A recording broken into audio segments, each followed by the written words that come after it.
Bu ikkala jangchi shunchaki jang qilishgani yo'q, ular haqiqiy jang san'atini namoyish qilishdi. Xuddi sevimli filmning eng yaxshi sahnasini qayta tomosha qilgan kabi buni ham tomosha qilging keladi. Bir burchakda donishmand jangchi Anderson Silva ismi allaqachon tarixga muhrlangan afsona, ikkinchi tomonda yosh Israel Adesanya, raqqosa yengil, zarbalar esa xuddi to'pdan chiqqanday kuchli. Birinchi raund xuddi eski kung fu filmidan olingan sahna kabi qochishlar, nayranglar, bir-biriga hurmat bilan qaralgan nigohlar. Silva yillar unga qarshi ekanligini bilgan holda ochiqchasiga hujumga o'tdi. Go'yo shunday dedi: "Men hali ham shu yerdaman."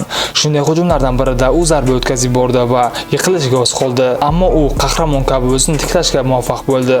Ikkinchi va uchinchi raundlarda tomoshabinlar o'zini Mortal Kombat o'yinida his qilishdi. Aynan zarbalar, imkonsiz burchakdan berilgan zarbalar, qochishlar, barchasi tabassum va hurmat bilan. Adesanya uni oktagon markaziga jangga chaqirdi. Silva esa bu abadiy samuray, bir qadam ham orqaga chekinmaydi, chunki u shunday yashaydi. Jang tugagach quchoqlashuv, bu avlodlar almashuvi belgisi kabi.